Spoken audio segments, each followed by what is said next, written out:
Hey everybody, happy Monday. Hope you had a great weekend and are bouncing back and enjoying the day so far. It's been a busy one for me, but hopefully it's not too busy for you guys. But I want to today talk to you about something that's meaningful for me, which is the idea of coaching and how people have some misconceptions about it. One of the biggest misconceptions that people have, I mean, people have all kinds of misconceptions about it because of the last year and a half. If that alone has created a crap ton of them, because you got everywhere you're looking, you have an ad for life coaching school for 2 weeks and you get a certification. And the word certification is thrown around so readily that it just loses all meaning at this point. But that's one thing. But in terms of how people look at coaching and what they look at it for, when you think about coaching, well, how do you think about coaching? What is the first thing that comes to mind for you? A lot of folks I talk to, the first thing that comes to mind for them is going to be at risk, right? So you get coaching as like a last resort before you get fired or get on a performance improvement plan as an HR action. And people tend to think about it that way sometimes. And I want to clarify that because that's not necessarily really, I mean, that is an area that coaching can focus on, but it's actually a very small area of what coaching focuses on.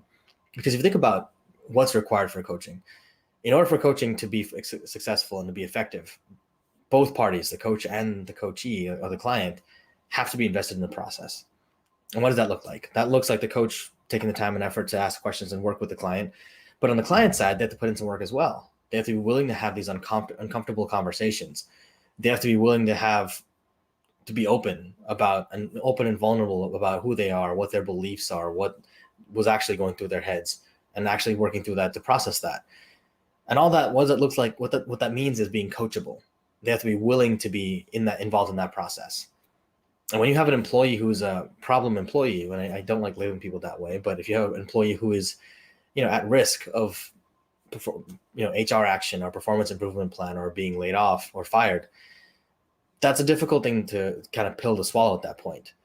The coachee or the client is going to be invested in the process only so much as it keeps them from getting fired or keeps them to keep their job. And that's not really being coachable. That's still kind of a gun to the head situation. It's like, okay, you do this or else you're fired. And so that's being coerced into it. That's not voluntary. In order for coaching to be fully effective, a person has to be voluntarily there. I think about Matt Damon in Good Will Hunting. And even though that's not a coaching situation, it's a very good parallel to this because Matt Damon initially is just doesn't want to be there. It's therapy, but he doesn't want to be there, right? So he's putting up all these different blocks, throwing up roadblocks, just kind of generally being an asshole.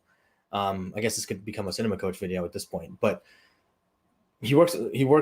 Robin Williams works his butt off to try to make sure that Matt Damon knows he's safe and knows does what he can do, and that he can be open about stuff. And Matt Damon just doesn't do it. He keeps throwing up all these stupid tactics and playful things that worked with previous psychiatrists to get rid of them.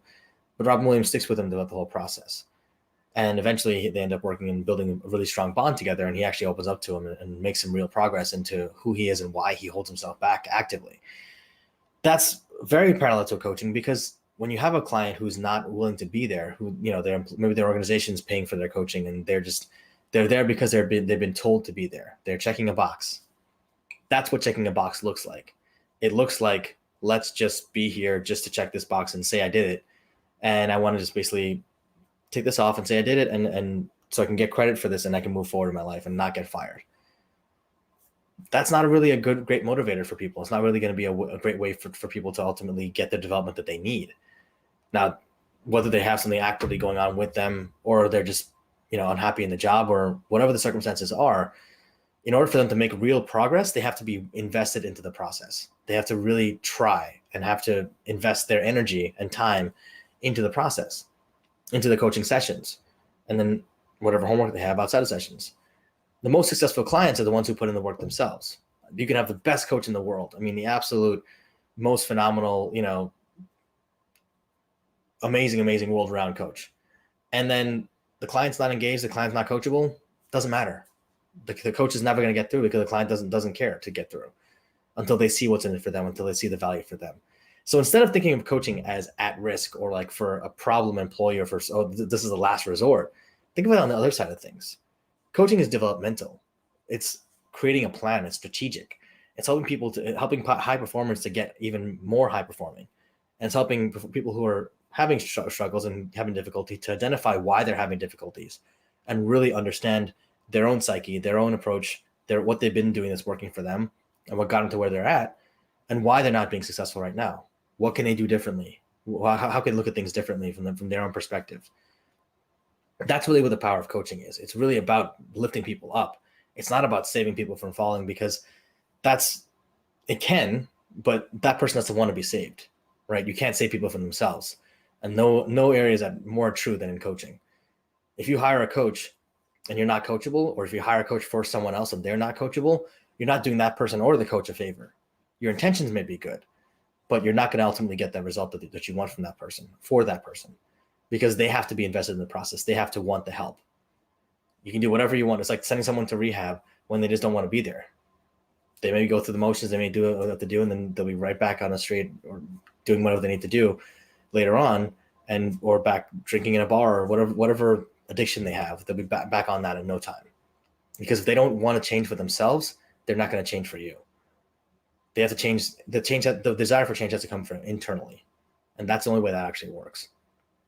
So think about people in your life who you've struggled to try to get through to and like change them. Like, oh, you have to do this. You got to do this. Why aren't you doing this? Why aren't you listening to me? This is the best thing for you. Whether you're a parent, whether you're a friend, a brother or sister, you can bang your head against the wall trying to get people to change, trying to get people to do what the right thing is for them or the best thing is for them. But there's a reason they're not changing. There's a reason they're not shifting their gears. And a coach can actually help with that if that person is willing to get the change, if they really want the change for themselves. But if they don't, they're not ready for coaching. And so I would say don't force people to push them in that direction, because they'll just push back. And if you're a coach out there, I know a lot of coaches out there kind of bang their heads against the wall sometimes when they have people who they just can't get through to, right? Whether it's a subcontract that they're working through a company, or whether someone else is paying for the coaching, or whether the person themselves is just paying for the coaching just to say that they're doing it. I've seen that too, believe it or not. But if you're a coach out there and you're working with a client who's not giving you what you're looking for, don't be afraid to hold them accountable and say, listen, hey, what's going on here? You're not being coachable right now. Do you want to be here? If you don't want to be here, then I don't want to waste your time. I don't want to waste my time, right? Really focus on double down on that and really hold them accountable and be assertive about it. It's okay to do that because you're helping them at the end of the day. You can take their money all day, but if you're not helping them, then what's the point? So as a coach, don't hold yourself don't punish yourself if your client's not being coachable.